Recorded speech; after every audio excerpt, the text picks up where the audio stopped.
Hello folks, D-Man Biker here again, just with a little update on what I've been up to in Gary's mod. I've made maybe 5, 6, 7, or 8 tanks since I last made a video, and I just haven't really had anything that was worthy of making a video until now. And this tank I think might be really special, because it feels almost as good as my MBT XTs. So why am I showing 3 tanks if I was just going to talk about one? Well, just to talk about failure a little bit. See, I had this idea, let's make a universal chassis with a similar power plant, same number of road wheels, and let's also give it full independent hydraulic suspension. Yep, all 3 of these tanks are based on the same chassis. They were supposed to have the same power plant, but they don't. I made a tank destroyer, which weighs as much as the main battle tank, which is about as large and looks almost the same as the light tank. The light tank is the only tank that is a partial success in this whole series. The other 2 tanks suck.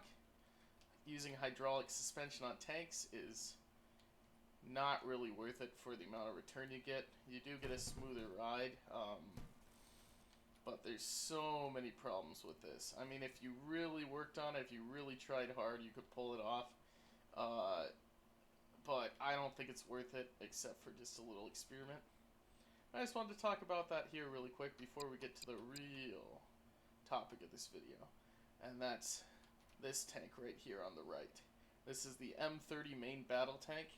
It's a 60-ton main battle tank armed with a 140mm gun and in a cleft turret, similar to my MBT XT, except this is obviously a 40-ton tank. There was a 60-ton version of this tank, but it was a failure. This has the same power plant as this 40-ton tank, but it has fuel, and it can reach up to 50 miles an hour easily. Well, why do I think this tank's special?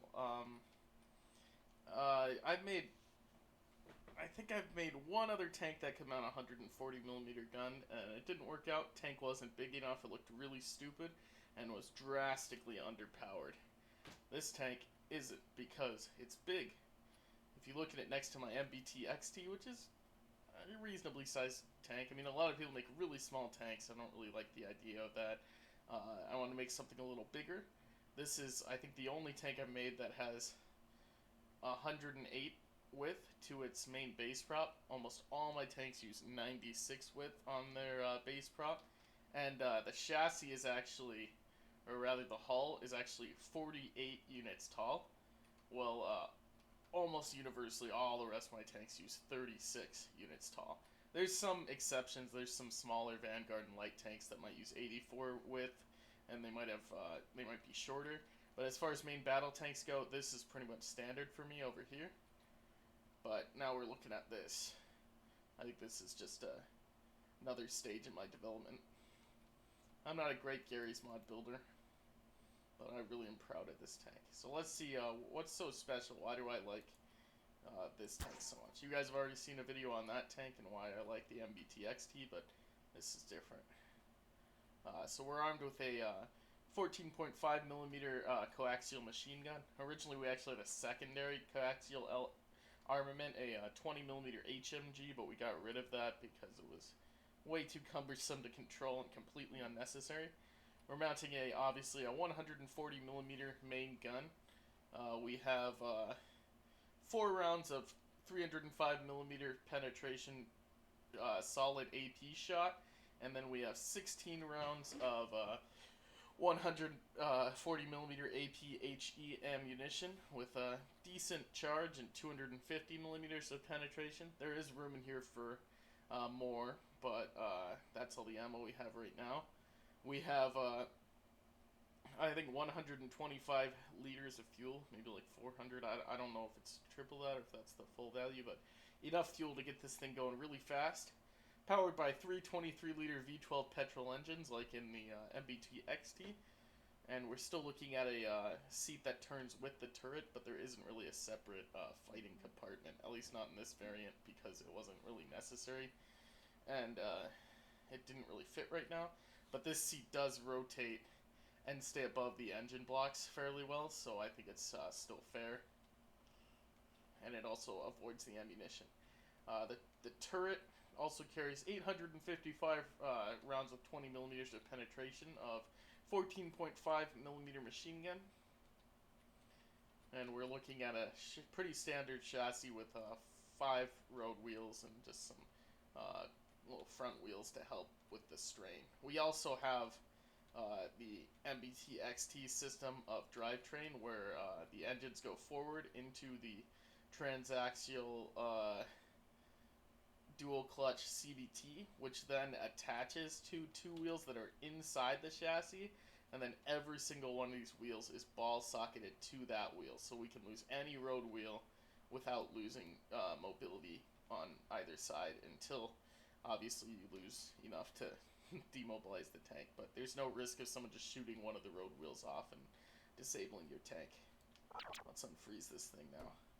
Okay, might have noticed something with the gun right there. This gun, like I said before, is in a semi-cleft turret. So we have a full 10 degrees of gun depression with the 140mm gun. I still need to fix that camera there. Because the gun is able to depress out of the turret. There is a hole in the turret here for the gun. You can see it here. So this is a vulnerability, but in my opinion, I think pretty much all tanks, especially in ACF, are vulnerable from the top down. So this kind of thing, even though it does introduce a different vulnerability, as long as you're hull down or on the same level as your opponent, it shouldn't really be a big deal. Because if you were in a tank that didn't have the hole in the middle, people could still fire down on you and probably penetrate. We have 10 degrees of gun depression all around. There's no limit here. 10 degrees to the rear too, because the turret is so large and center. And we have 15 degrees of gun elevation here. I don't really, I hope one of the variants I can fix this front of the turret kind of sticking through on gun elevation. It looks kind of stupid, but there's nothing I can really do to fix it right now. And I don't think it's bad enough to warrant drastic redesign, and it only has 15 degrees of gun elevation. The inside of the tank is still protected even with 15 degrees of gun elevation. There's no floor in here, so if someone blew up the shroud around the gun, you would be able to fire directly into the turret, but usually at that point in the battle you're going to have more problems than that. This thing's got 100 millimeters of side armor on the front, 30 on towards the back of the side. And we have 12.7 millimeters of armor on all the surfaces that I don't expect to get hit, just to protect against HE damage. And then we have 30 millimeter protected sponsons that house the fuel tanks. The original version didn't have these sponsons, and it looked really stupid, and it didn't have any fuel, so I added the sponsons and reworked the armor a little bit to keep it within 60 tons, and this is what we ended up with.